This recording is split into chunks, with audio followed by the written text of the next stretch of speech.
Serial Mahadev and sons में महादेव और भानु के बीच की कलह जो है वो इतनी ज़्यादा बढ़ गई है कि उनकी नाक के नीचे या फिर कहें कि आंखों के सामने उनकी बहू किडनैप हो गई। उनको इस बात का एहसास ही नहीं है। देखिए ना, नर्मदा किडनैप हो गई और ये दोनों लड़ने में लगे हुए हैं।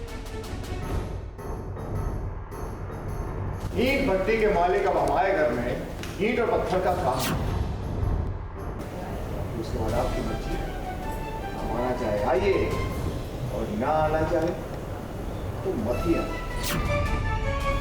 अगर हम चाहते ना तो पुलिस को यहां पर बुलाकर बहुत बड़ा तमाशा कर सकते थे। आओ यहां से।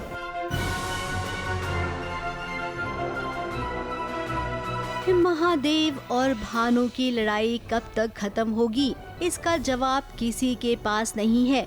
अब भानु परेशान है क्योंकि उसे पता नहीं चल पा रहा है कि महादेव के घर में चल क्या रहा है। रज्जी को अपना मोहरा बनाकर उसने भेजा था ताकि रज्जी पल पल की इन्फॉर्मेशन उसे देती रहे, लेकिन अब तो रज्जी भी ऐसा नहीं कर रही है। तो ऐसे में भानु को लगा कि चलो किसी और को भेजने से अच्छा मैं अपने भाई को ही भेज देती हूँ। अपने भाई और चंदा को उसने महादेव के घर भेज दिया। अब वो क्या है ना, शादी वाला घर है, काम काज हो रहा है तो आसान हो जाता है घर में किसी को घुसाना। अब भानु के भाई और चंदा को रंगे हाथ महादेव ने पकड़ लिया। फिर क्या, हंगामा तो होना ही था। तो यही है, इन्होंने भेजे हुए जासूस और पकड़े जाते हैं। ये वो होता ना, मतलब काफ़ी कई बार का हाई ड्रामा, बहुत इंटेंस, बहुत इमोशनल या रोना धोने के बीच में इस तरह का कभी एक ट्रैक आता है तो एक that's I think relief to the audience as well as to the actors. बड़ा मज़ा आता है इस तरह के पूरे सीक्वेंसेस करने में। तो जब मैं पढ़ भी रहा था तब भी बहुत अच्छा लग रहा था, अब करने में तो और ज़्यादा मज़ा आ रहा है। भानु को पहली बार आपने इतना चुपचाप देखा होगा। महादेव ने कोई कसर नहीं छोड़ी। ईंट भट्टी के मालिक अब हमारे घर में ईंट और पत्थर का काम। देखिए, ये दिन आ गए, दिन जाकर पानी लाइए। तो कहा ना कि हमारे घर में दोस्त आए, दुश्मन आए, मेहमान आए या फिर जासूस ही क्यों ना आए, पानी जरूर पिलाए। इतनी सारी बातें सुना दी और भानु चुपचाप सुनती रही। हमारे बड़े बेटे आशु की शादी तय हो गई है। ये खबर तो आप तक पहुंच गई होगी इनके सौजन्य से। धूमधाम से हम शादी करेंगे, पूरे हरदोई को बुलाएंगे, सबको आमंत्रण जाएगा और आपको भी आमंत्रण। कहीं हम सपना तो नहीं देख रहे हैं ना भानु? आप और चुप, अब हम समझ रहे हैं आपकी दुविधा। वैसे एक बात है भानु जी, अगर हम चाहते ना तो पुलिस को यहाँ पर बुलाकर बहुत बड़ा तमाशा कर सकते थे। ये हमेशा इनका I think Tom and Jerry की तरह है, कोई कभी किसी पे भारी, कोई कभी किसी पे भारी। तो आज मेरी बारी थी तो आज मैंने सुना दिया, अगली बार उनकी बारी होगी वो सुना देंगी।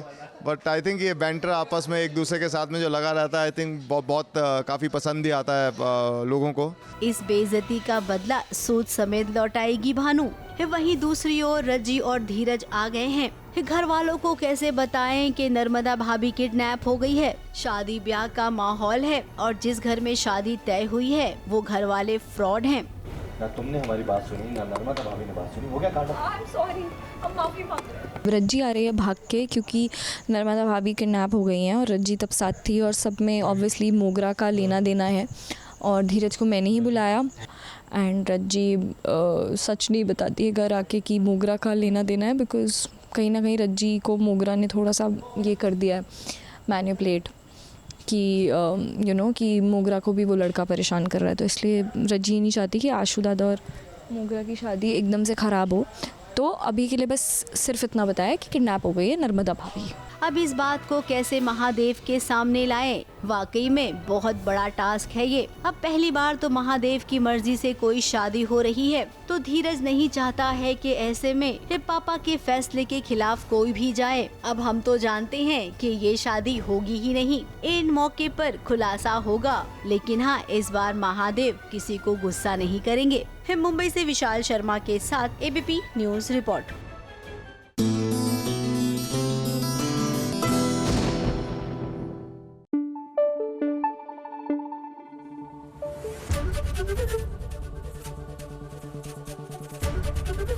एबीपी न्यूज आपको रखे आगे।